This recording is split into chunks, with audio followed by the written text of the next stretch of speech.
Dear students, आप सभी को जय हिंद, वंदे मातरम। आज की ये वीडियो बीएससी फर्स्ट ईयर वालों के लिए है और यूनिट इसका फर्स्ट है।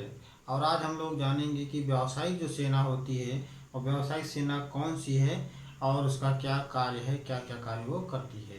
तो आइए वीडियो की शुरुआत करते हैं और जानते हैं कि व्यावसायिक सेना जो है क्या है।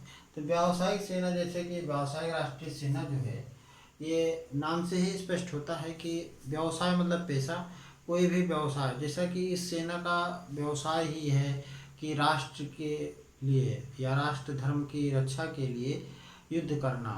ये सेना ऐसी सेना है जिसका पेशा ही है हमेशा देश की सेवा में तत्पर रहना और देश की सेवा में अग्रणी भूमिका का निर्वहन करना। तो ये जो होती है सेना, ये आरक्षित सेना से कुछ भिन्न होती है। आरक्षित सेना, जैसा कि नाम से मालूम है कि आरक्षित का मतलब है कि रिजर्व कैटेगरी। रिजर्व का मतलब है कि ये सेना, आरक्षित सेना जो होती है वो जब कभी युद्ध होगा उस समय ही इस सेना का प्रयोग किया जाता है, अदरवाइज इस सेना का प्रयोग नहीं किया जाता है। युद्ध के गैर संभावित दिनों में इस सेना का हम उपयोग नहीं करते हैं। तो आरक्षित सेना का उपयोग कब किया जाता है? जब कोई युद्ध छिड़ा हुआ है, युद्ध हो रहा है किसी देश से या किसी विशेष अभियान में आतंकवादियों को पकड़ने में, मार गिराने में, उस समय हम आरक्षित सेना का सहारा लेते हैं या आरक्षित सेना को प्रयोग में लाते हैं। लेकिन जो अपनी व्यावसायिक सेना जो है उसका व्यवसाय ही है, उसका पेशा ही है कि वो अपने देश की, अपनी सीमा की सुरक्षा के लिए हमेशा तत्पर रहे। तो इस प्रकार से व्यावसायिक जो सेना होती है हमेशा से ही वो एक पेशेवर सेना है जो राष्ट्र के निर्माण में, राष्ट्र के सहयोग में या राष्ट्र के विकास में हमेशा तत्पर रहती है। आरक्षित सेना जो है वो व्यावसायिक सेना से भिन्न होती है। अब व्यावसायिक सेना को हम क्या कहते हैं? पेशेवर सेना के नाम से भी जानते हैं। व्यावसायिक सेना को हम पेशेवर के नाम से भी जानते हैं। व्यवसाय मतलब क्या है? व्यवसाय मतलब पेशा। जो हमारा एक पेशा है, किसी भी व्यक्ति का एक पेशा होगा कि जैसे एक हम शिक्षक हैं तो हमारा पेशा है आप लोगों को पढ़ाना, आप लोगों को ज्ञान से भरपूर बनाना। तो व्यावसायिक सेना वो सेना है जो आरक्षित सेना से भिन्न होती है और इसका धर्म है कि वो चाहे युद्ध हो चाहे शांति काल हो, हमेशा ही वो अपने राष्ट्र की सेवा में तत्पर रहती है प्रत्येक दिनों में। ये बेहतर सेना होती है, सुसज्जित सेना होती है। ये सुसज्जित सेना का मतलब हमेशा साजो सामान से और अन्य गतिविधियां, सैनिक गतिविधियों से परिपूर्ण होती है ये सेना और प्रशिक्षित होती है। जो भी सैनिक गतिविधि है, जो भी कोई मिशन, कोई जो भी इसको कह सकते हैं, कोई मिशन है या कोई आतंकवादी को पकड़ने का कोई अभियान है, तो उसमें इस पेशेवर सेना का हम सहयोग लेते हैं, जो कि एक प्रशिक्षित सेना होती है, एक सुसज्जित सेना होती है। इसको हम जो है विभिन्न प्रकार के सेवाओं में, विभिन्न प्रकार की गतिविधियों में, चाहे वो आतंकवादी गतिविधि हो, चाहे कहीं पर आक्रामक गतिविधि हो, चाहे वो सुरक्षात्मक गतिविधि हो, हमेशा ही हर समय ये सेना हमारे लिए उपलब्ध होती है। ये शक्ति स्थापित करने में भी सहयोग करती है। शक्ति स्थापित करने वाली ये सेना हमारी व्यावसायिक सेना होती है। ये शक्तियों को भी स्थापित रखती है, यानी कि हमेशा अपनी शक्तियों को अपने नेतृत्व की भावना से, नेतृत्व की कार्य क्षमता से अपने सैनिकों की जो भी शक्ति है उसको एकत्र रखती है, उसको संजो के रखती है, जो कि कभी भी युद्ध के समय उसका हम प्रयोग आसानी से कर सकते हैं। और ये युद्ध के लिए हमेशा ही तत्पर रहती है। कभी भी किसी भी क्षण अपने प्राणों की बाजी लगाने में, अपने प्राणों को न्यौछावर करने में, देश पर कुर्बान होने के लिए हमारी सेना, जिसको हम व्यावसायिक राष्ट्रीय सेना के नाम से जानते हैं, हमेशा ही ये तत्पर रहती है। कहीं पर भी किसी भी समय कब किसी भी प्रकार के अभियान में इसको हम उपयोग में ला सकते हैं।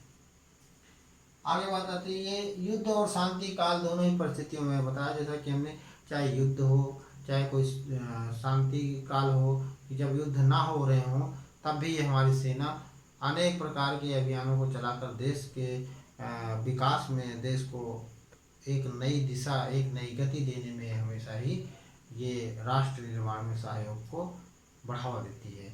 तो इस प्रकार से व्यावसायिक सेना जो होती है हर प्रकार से हमारे सैनिकों के लिए या हमारे देश के लिए ये आवश्यक होती है। जैसा कि इसका प्रादुर्भाव जो है, इसका जो शुभारंभ है, ये कहाँ से शुरू होता है? ये पेशेवर सेना जो है या व्यावसायिक सेना, ये 16वीं शताब्दी की देन है।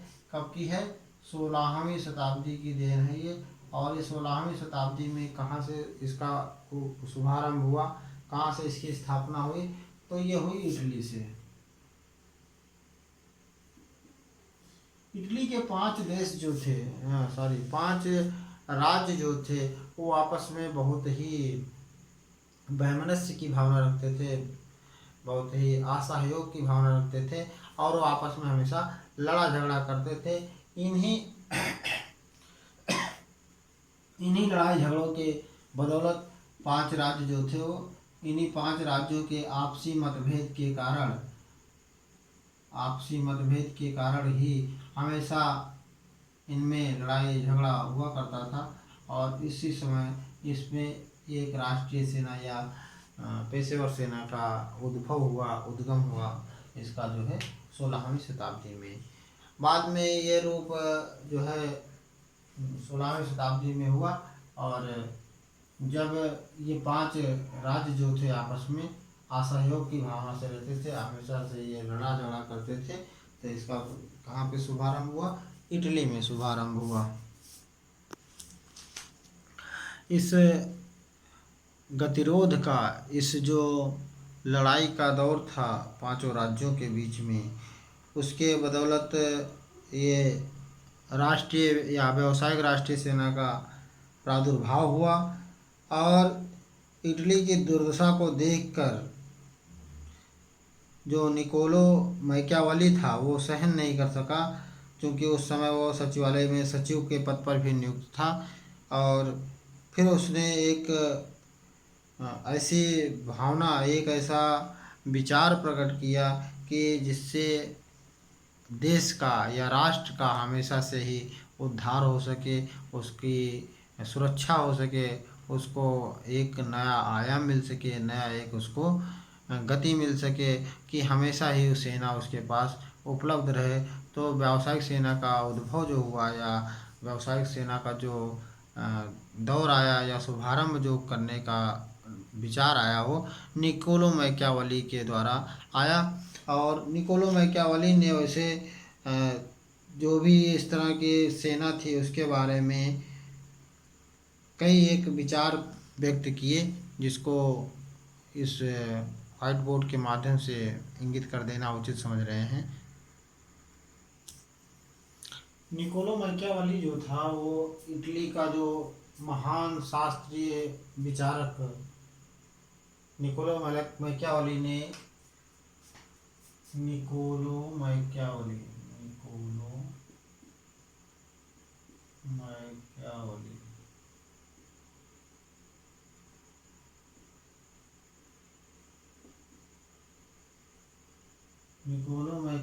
ने एक सुसज्जित व्यावसायिक राष्ट्रीय सेना के जो सिद्धांत हैं या सैनिकों के लिए क्या क्या आवश्यक होने चाहिए, इन्होंने या सैनिक में क्या विशेषताएं होनी चाहिए, एक रिजर्व सेना के अतिरिक्त जो व्यावसायिक सेना है उसकी क्या विशेषता होनी चाहिए, वो निकोलो मैकियावेली ने इन 6 विशेषताओं को बताया। इसमें उन्होंने कहा कि जो भी सैनिक है उसको अस्त्र शस्त्र का प्रयोग करने का पूरी तरह से ज्ञान होना चाहिए, पूरा उसको प्रशिक्षण मिला होना चाहिए। इस तरह की बात को स्वीकार किया निकोलो मैकियावेली ने। और अर्थात जब भी इस तरह के शस्त्र अस्त्र की बात होगी तो जो भी सैनिक है उसको युद्ध में जाने से पहले उसको भली भांति से प्रशिक्षण दिया जाए, उसको प्रशिक्षित किया जाए। हर एक अस्त्र शस्त्र को चलाने का उसको विद्या या ज्ञान उसको होना आवश्यक है।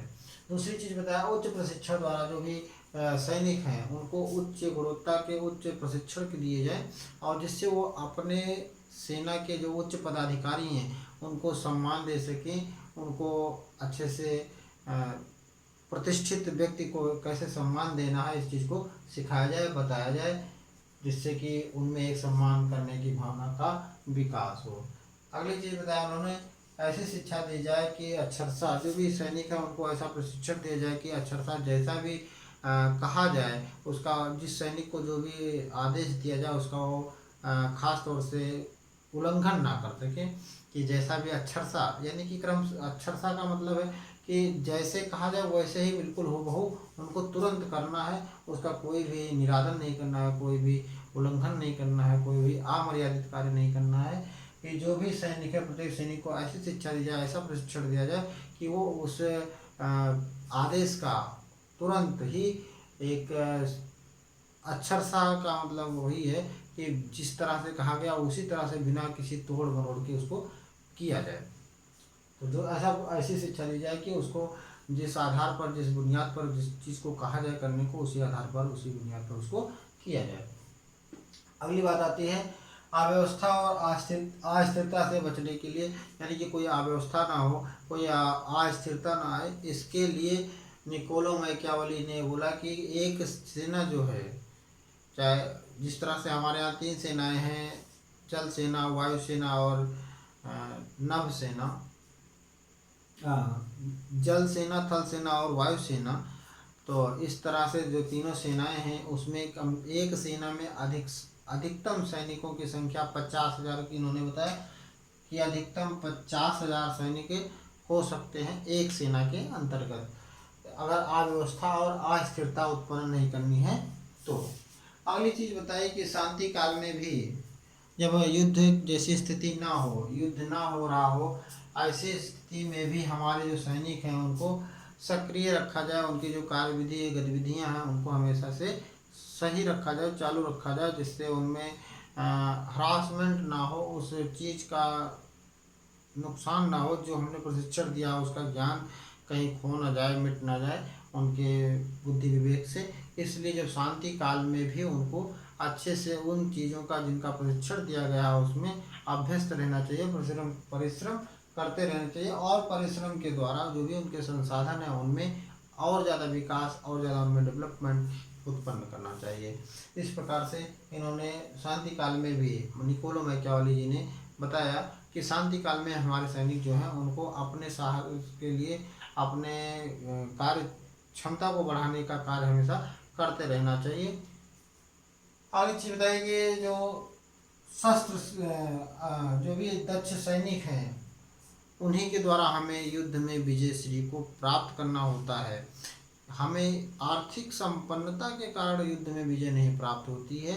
हमें यदि विजय प्राप्त होती है तो किसके द्वारा मिलती है? हमारे सैनिकों के जो दक्ष सैनिक हैं, जो युद्ध क्षेत्र में निपुण हैं, हर तरह से युद्ध करने के लिए, युद्ध में महारत जिनको हासिल है, जिनको अच्छे से युद्ध कला आ रही है, उनके द्वारा हम युद्ध को विजय श्री में बदल सकते हैं, युद्ध का विजय शंखनाद कर सकते हैं। तो हमारी आर्थिक संपन्नता वहाँ पर मायने नहीं रखती है, बल्कि वहाँ मायने रखती है एक दक्ष सैनिक का क्रियाबल, आत्मबल, संयम और साहस। तो इस प्रकार से उन्होंने कहा धन के द्वारा शक्तिशाली सेना का निर्माण किया जाए। जो हमारी आर्थिक स्थिति है, जो धन है, आर्थिक पक्ष है, उसके द्वारा हमें एक मजबूत शक्तिशाली सेना का निर्माण करना चाहिए, जिसके द्वारा हम युद्ध को विजय की श्री में बदल सकें। तो इस प्रकार से निकोलो मैकियावेली जी ने इन 6 प्रकार के सिद्धांतों को, 6 प्रकार की विशेषताओं को बताया, जिससे कि एक सैनिक में ये सारे गुण विद्यमान होने चाहिए। एक सैनिक में ये सारे गुण विद्यमान होने चाहिए, जो कि युद्ध के लिए बहुत ही आवश्यक है। तो इसका आप स्क्रीनशॉट ले सकते हैं, इसको ऐसे भी लिख सकते हैं। और ध्यान रहे कि शायद नहीं आ रहा, साइड में थोड़ा सा रह जा रहा, अब आ गया होगा, इसका स्क्रीनशॉट ले लेना। तो आज की वीडियो में बस इतना ही। मिलते हैं अगली वीडियो में एक नए चैप्टर के साथ, एक नए ज्ञान के साथ। तब तक के लिए भास्कर सर को दीजिए इजाज़त। जय हिंद, वंदे मातरम।